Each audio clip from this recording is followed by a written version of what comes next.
Halo teman-teman, kenalin nih, namaku Muhammad Reza Palevi dari Universitas Muhammadiyah Magelang. Nah, di sini tahu nggak teman-teman, aku mau ngepresentasiin apa? Nah, kalau pengen tahu, yuk kita cari tahu. Nah, teman-teman, kali ini aku akan menjelaskan yaitu dengan materi pemilihan karir setelah lulus. Nah, yang pertama yaitu pengertian karir. Nah, yang pertama ini, karir sebenarnya memiliki dua definisi. Kata karir sering digunakan untuk merujuk pada profesi, pekerjaan, atau panggilan seseorang. Karir bisa menentukan apa yang kamu lakukan untuk mencari nafkah, dan bentuknya juga beragam. Ada yang membutuhkan pelatihan, pendidikan ekstensif, hingga yang bisa kamu peroleh dengan berbekal ijazah sekolah menengah dan kemudian kemauan untuk belajar saja. Nah, jadi pengertian karir ini sangat penting buat kamu yang pengen kerja dan ingin melanjutkan kuliah nih. Oke, yang selanjutnya yaitu jenis-jenis karir. Nah, karir itu ada jenis-jenis karir, ada 3 teman-teman: pendidikan, teknologi, dan bidang usaha. Yang pertama yaitu pendidikan. Profesi ini meliputi guru, dosen, dan lainnya yang berada dalam dunia akademik. Biasanya, untuk mendapatkan posisi ini, seseorang harus memiliki pendidikan yang tinggi. Misalnya, untuk menjadi guru harus S1, dan untuk menjadi dosen harus S2, dan seterusnya. Nah, di pendidikan kali ini, profesi pendidikan bukan hanya guru dan dosen. Bisa jadi kamu menggunakan S1 untuk membuat sekolah privat atau belajar privat. Yang kedua yaitu teknologi. Di era digitalisasi ini, seluruh sektor berlomba-lomba agar tidak ketinggalan dalam memajukan bisnisnya. Misalnya seperti penata, desain web, data analisis, dan lainnya. Seorang yang bergerak di bidang ini harus memiliki kemampuan khusus, tujuannya untuk memahami teknik dalam perangkat keras maupun lunak. Nah, di teknologi ini agak susah teman-teman. Jadi kalian harus tahu teknologi yang udah berkembang di 2024 atau seterusnya. Nah, di teknologi kalian juga harus tahu nih beberapa komponen-komponen, dan kalian juga harus bisa membuat web atau membuat lain-lainnya di teknologi tersebut. Nah, yang ketiga yaitu bidang usaha. Karir pada bidang usaha harus memiliki kemampuan untuk memasarkan tawar-menawar hingga memecahkan masalah. Misalnya manajer, bagian finansial, hingga personalia.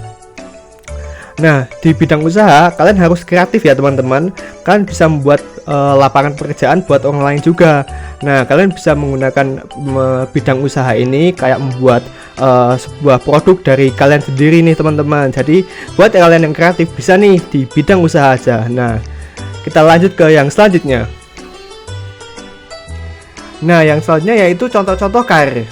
Nah, ini aku dapat dari Google ya teman-teman. Aku kemarin nyari-nyari dan dapatnya cuman ini.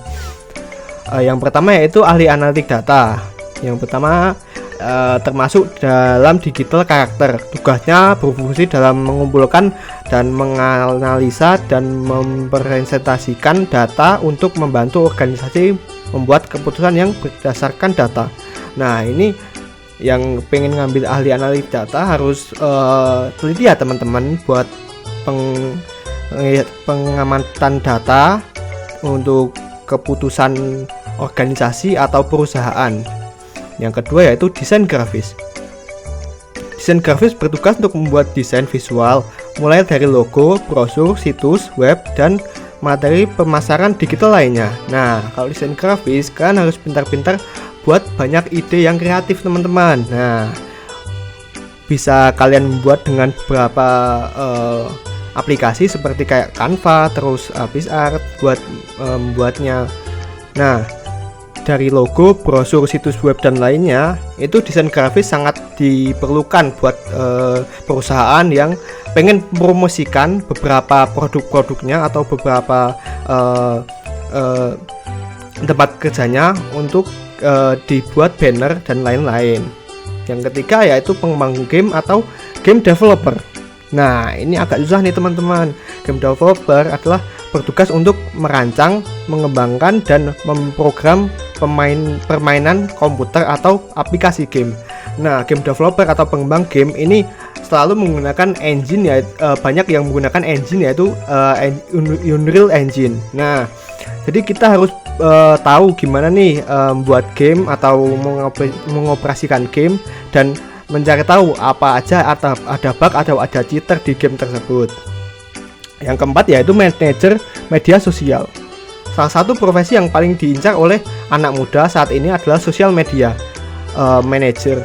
Tak sekedar membuat konten, manajer media sosial juga bertanggung jawab untuk mengelola dan mengembangkan kehadiran media sosial. Jadi ini seperti kayak manajer tapi di dunia entertainment atau dunia media sosial ya teman-teman. Jadi kita mengerjakannya dengan online atau menggunakan media komputer, media HP atau yang lainnya. Nah, manajer media sosial bisa jadi kayak kita menggunakan aplikasi beberapa engine yang bisa mendukung untuk membuat aplikasi tersebut. Nah, yang terakhir nih teman-teman yaitu spesialis SEO, Search Engine Optimization. Nah, SEO bertugas untuk mengoptimalkan situs web agar mendapatkan peringkat yang lebih tinggi di mesin pencari, mulai dari Google, meningkatkan visibilitas dan jumlah pengunjung. Jadi tugas SEO kayak mengiklankan perusahaan yang kita kerja nih teman-teman. Jadi agar perusahaan kita naik atau diberitakan oleh beberapa media dan menjadi update atau viral di Google, dan kita bisa melihat di paling atas sendiri gitu. Kita lanjut ya teman-teman. Nah, yang selanjutnya yaitu pentingnya karir. Di materi kali ini kita akan tahu nih seberapa pentingnya karir bagi masa depan kalian. Ya, eksplorasi karir penting selama masa remaja. Saat remaja mulai terlibat dalam eksplorasi diri dan mengeksplorasi pilihan karir potensial. Nah, di sini remaja mungkin kita sedang mencari-cari nih, apa nih bakatku, apa nih bidangku yang pengen aku jalani besok gitu. Nah, proses eksplorasi karir dapat pengambilan keputusan bisa menjadi saat yang sangat menegangkan dalam kehidupan remaja. Dikarenakan beberapa remaja itu sulit nih tahu apa itu karir yang bisa didapat dari pemikirannya. Makanya Guru BK bisa membantu untuk mencari tahu nih karir apa yang ada atau potensi apa yang ada dalam remaja tersebut. Sebagai reaksi terhadap stres ini, mereka dapat mencoba menempatkan file tanggung jawab untuk membuat keputusan karir kepada orang lain, dan bahkan mungkin menunda atau menghindarinya, membuat pilihan yang padahal akhirnya dapat menyebabkan keputusan yang kurang opsional. Nah, ini teman-teman yang bikin remaja-remaja itu pusing dikarenakan mereka tuh nggak tahu keputusannya di bidang apa dan potensinya di bidang apa. Makanya banyak remaja yang kurang optimal atau salah ngambil jurusan atau salah ngambil karir atau pekerjaannya dikarenakan mereka tidak tahu karir yang atau potensi yang ada di dalam diri mereka. Nah, kita lanjut yang ke bagian selanjutnya. Let's go. Nah, ini bagian terakhir ya teman-teman, yaitu cara meningkatkan karir. Di sini bagian paling penting ya teman-teman, dikarenakan banyak remaja yang nggak tahu cara meningkatkan karirnya atau tahu bidangnya di mana. Dikarenakan fakta menarik muncul dari hasil penelitian Yon Manual terhadap 400.000 lebih responden. Hasil penelitian menyebutkan 92% siswa SMA atau SMK mengalami kebingungan dan tidak tahu akan menjadi apa ke depannya. Nah, ini paling bahaya teman-teman, kalian nggak tahu mau jadi apa, mau kemana ke depannya. Makanya kita perlu edukasi, dan yang pertama itu edukasi dan pelatihan, yaitu menyelesaikan pendidikan dasar dan menengah dengan baik, kemudian mempertimbangkan untuk melanjutkan jenjang pendidikan yang tinggi. Nah, ini untuk yang ingin kuliah ya teman-teman.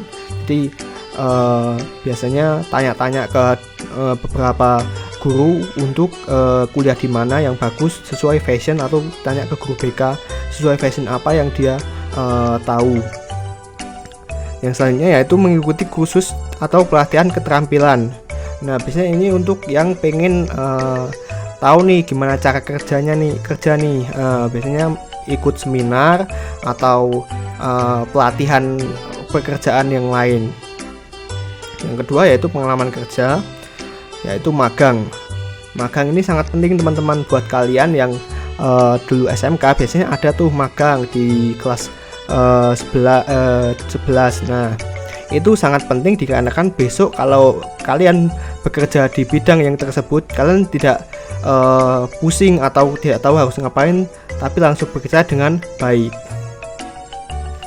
Yang ketiga yaitu networking atau membangun jaringan, bergabung dengan komunitas profesional atau kelompok berkaitan dengan minat karir. Nah, ini sangat penting nih, atau menjalin relasi itu sangat penting buat kalian. Jadi kalian bisa mendapatkan teman baru, dan mungkin bisa aja teman kalian membutuhkan beberapa karyawan dan kalian jadi karyawan tersebut.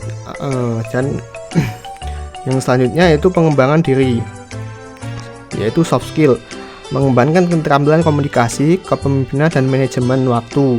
Nah, soft skill ini sangat berpengaruh di dunia kerja, dikarenakan soft skill ini kayak dasarnya pekerjaan lah. Kalian harus mengembangkan keterampilan komunikasi, kepemimpinan dan manajemen waktu agar kalian tidak kesusahan dalam bekerja. Nah, itu dia teman-teman beberapa materi dari pemilihan karir setelah lulus. Nah, kesimpulannya kali ini yaitu siswa perlu memahami diri mereka sendiri, mengeksplorasi bagian pemilihan karir, mengutamakan pendidikan dan pelatihan, mengembangkan keterampilan yang diperlukan, merencanakan karir dan dengan baik, membangun jaringan yang mencari mentor, terus membangun diri melalui berbagai aktivitas dan tetap adaptif terhadap perubahan. Dengan bimbingan yang tepat, siswa dapat membuat keputusan karir yang informasinya strategis. Ya, itu aja teman-teman dari aku. Kurang lebihnya mohon maaf. Jika video ini bermanfaat buat kalian, jangan lupa dengan like, comment, and subscribe. Bye bye.